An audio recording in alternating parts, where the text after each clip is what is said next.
Hello student, welcome to our period.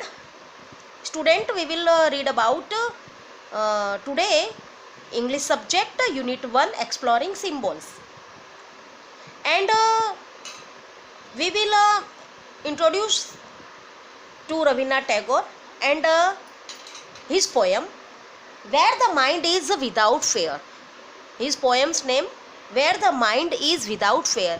Students, before this poem we will read, first we will introduce to them in activity 1 exploring symbol. Symbol means निशानियाँ.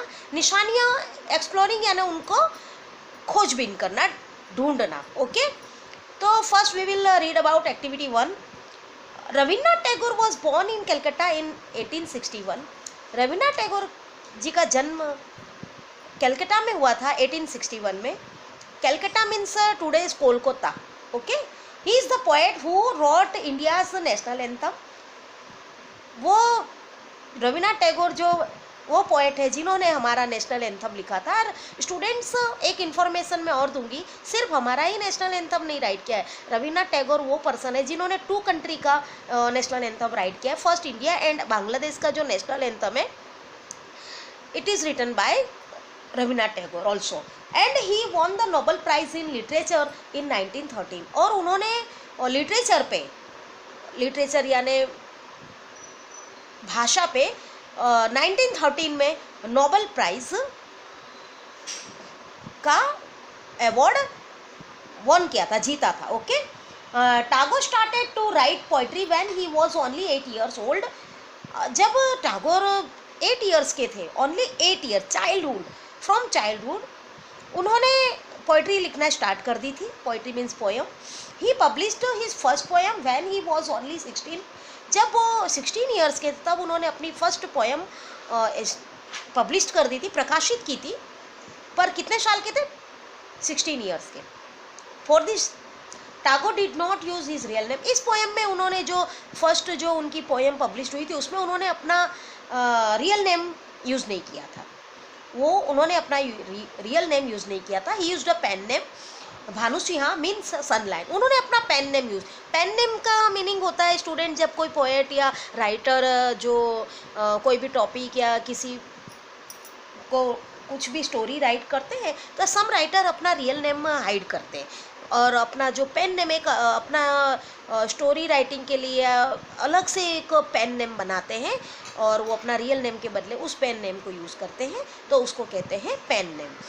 If you publish a story और poem, what pen name would you choose? अगर मान लो आप अगर कोई story लिखते हो या poem right करते हो तो आप अपना पेन नेम क्या रखोगे, क्या चूज़ करोगे? You can make your name as silly और as serious as you wish. आप अपना नाम पेन नेम बना सकते हो, या तो कोई फनी वाला पेन नेम हो या सीरियस पेन नेम हो. Student, here is a column you have to given and here अगर आप कोई पोएम लिखते हो या पैराग्राफ लिखते हो या स्टोरी लिखते हो तो आप अपना पेन नेम क्या रखोगे?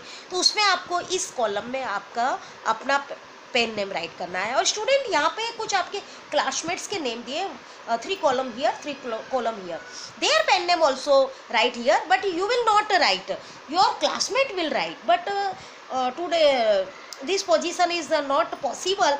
सो आप अपनी मर्जी से ही उनके नेम राइट करना और पेन नेम में उनके राइट करने हैं. और इनमें से आपको कौन है ना, आपको क्रिएटिव माइंड को क्रिएटिव करना है और कुछ पेन नेम आपको थिंक करने और इसमें राइट करने हैं. यहाँ पे आपकी क्लासमेट के रियल नेम होंगे और यहाँ पर उनके पेन नेम होंगे. ओके स्टूडेंट, अब ये जो कॉलम है ना उसमें ऐसा बताया है कि आपको जितने भी क्लासमेट के आपने पेन नेम रीड किए या आपने देखे उनमें से आपको सबसे अच्छा इंटरेस्टिंग, मोस्ट इंटरेस्टिंग कौन सा पेन नेम था और आपको कौन सा पेन नेम ज़्यादा अच्छा लगा, तो उस पेन नेम को आप इसमें इस कॉलम में राइट करोगे. Okay student, now we will start this poem where the mind is without fear. This is activity 2. ये पोएम स्टूडेंट ये बिफोर फ्रीडम ऑफ इंडिया, जब हमारा देश आज़ाद भी नहीं हुआ था उसके पहले की ये पोएम लिखी गई है. और ये इस पोएम में रविन्द्रनाथ टैगोर थिंकिंग करते हैं, एक ड्रीम देखते हैं और वो अपने परमपिता परमेश्वर से बात कर रहे हैं कि हमारा आने वाला जो भारतवर्ष कैसा होगा, आज़ादी के बाद हम अपने देश का विकास कैसे करेंगे, हमारे विचार कैसे होंगे, हम कैसी मेहनत करेंगे, किस तरह का मतलब वो प्लान कर रहे हैं, वो एक सपना देख रहे हैं आज़ाद भारत का। और उस बारे में इस पोएम में राइट किया हुआ है और उन्होंने डिस्क्रिप्शन किया है। स्टूडेंट, ये पोएम बहुत ही फेमस है और बहुत ही मतलब सब बहुत पॉपुलर पोएम है और फेवरेट भी है सबकी। यहाँ तक कि even India is across India, foreigner भी जो आते हैं समटाइम्स इंडिया की विजिट करने, तब भी वो इस पोएम को बहुत लाइक करते हैं। तो स्टूडेंट, ये पोएम इन 1910 में राइट की गई थी और where the mind is without fair, इसका मीनिंग होता है कि हमारा जो माइंड यानी हमारा दिमाग, हमारा मस्तिष्क कब बिना डर के, कब होगा, कहाँ होगा और कब हम मानेंगे कि हम बिना डर के जी रहे हैं। तो ये तो तभी होगा जब हमारा देश आज़ाद होगा। तो ये तो जब हम लोग स्लेव थे, हमारा देश स्लेवरी में जी रहा था, हम सबकी लाइफ जो थी वो गुलाम थे हम सब ब्रिटिश के, तो उस समय ये पोएम लिखी गई है। तो I will read about one line and I will explain this poem. Student carefully listen. Okay student, where the mind is without fear and the head is held high.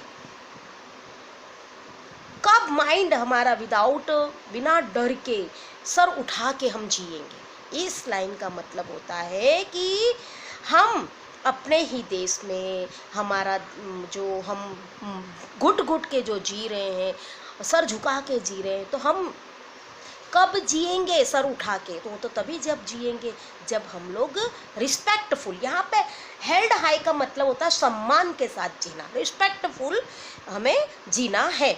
तो इसका मतलब ये हमारा दिमाग कब फ्री होगा, फियर फ्री होगा और हम कब सर उठा के जिएंगे। वेयर नॉलेज इज़ फ्री, और जहाँ पर मतलब जहाँ हम सर उठा के जिएंगे, हमारा माइंड विदाउट फियर होगा और हमारे यहाँ जो हमारे कंट्री में नॉलेज इज़ फ्री।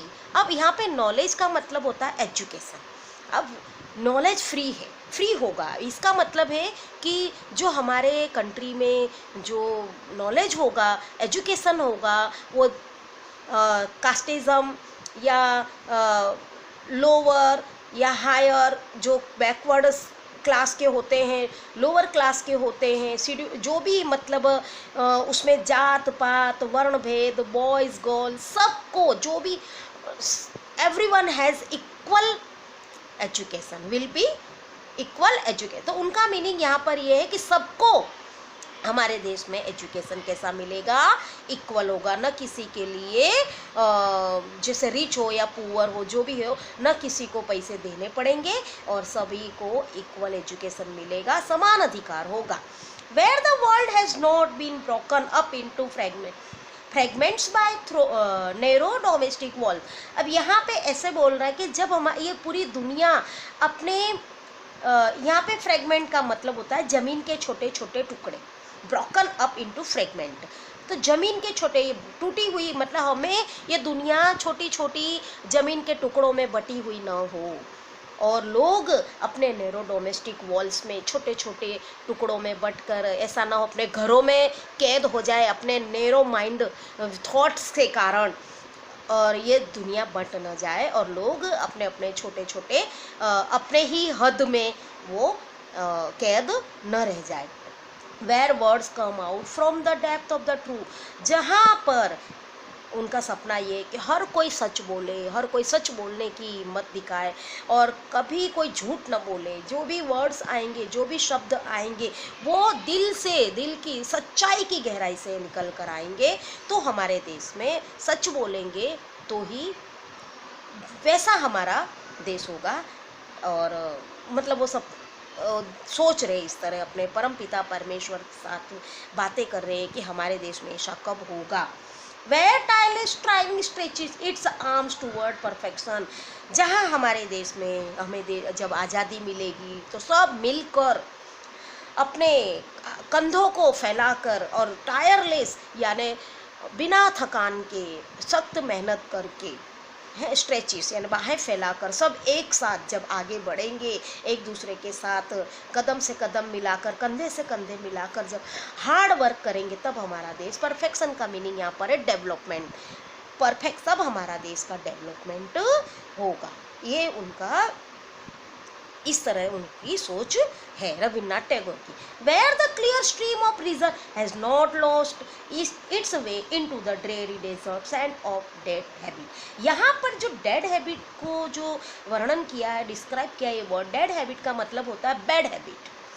हमारे मेंटालिटी जो हमारी बैड एविल्स है, हमारे दिमाग में गंदी जो आदतें हैं, जो पुराने विचार है, ऑर्थोडॉक्स जो बोलते हैं, चुस्त रूढ़ी चुस्त विचार है, जो उस समय हमारा देश आज़ाद हुआ उसके पहले, जैसे सुपरस्टिशन है, ब्लाइंड बिलीफ है और कुछ कस्टम एविल्स है, तो ये सब न हो हमारे देश। ये सब जो नैरो माइंडेड जो होते हैं थॉट्स, वो हमारे देश को एक रण प्रदेश न बना देवे, हरा भरा। जो where the clear stream of, जो हमारा क्लियर स्ट्रीम का मतलब होता है साफ सुथरा झरना, जिसमें पारदर्शी होता है, उसमें हम शुद्ध होता है, और वो शुद्ध, कहीं वो झरना कहीं हमारे डेड हैबिट्स के कारण अच्छा अपने जो विचार है उसे, ये जो क्लियर स्ट्रीम लिखा है of reason has not lost, तो वो अपना रास्ता भूल न जाए, और उसके कारण, ये डेड हैबिट के कारण हमारा देश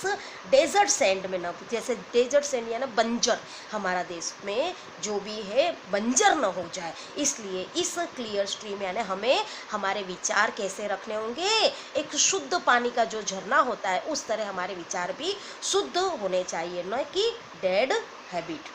Where the mind is led forward by key into ever widening thought and action।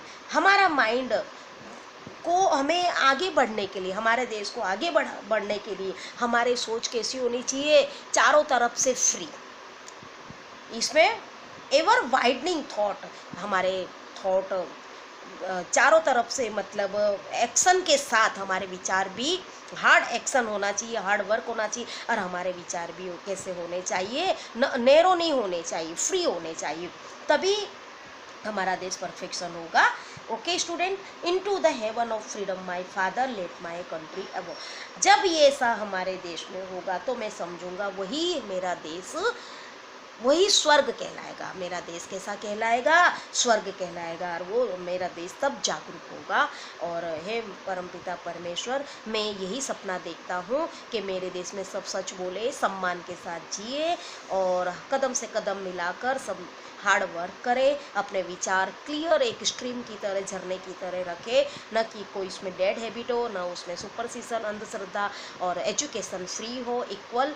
ये सब इसमें जो रविन्द्रनाथ टैगोर है उन्होंने ये सपना देखा था, और वो एक यहाँ पे जो फादर है तो वो अपने इसमें उन्होंने फादर का मीनिंग यहाँ पे उनके परमपिता परमेश्वर है, और उनसे वो विचार कर रहे हैं और उनसे टॉकिंग कर रहे हैं। तो okay student, this poem is here finished, and student, here is some new words: held high, fragments, striving, stretches, perfection, dead habit, heaven, dreary। तो ये सब के वर्ड्स आपको नेट में फाइंड करने हैं, और नेट में फाइंड करके और आपको इसके मीनिंग लिखने हैं। ओके स्टूडेंट्स, तो here is your poem finish its explanation।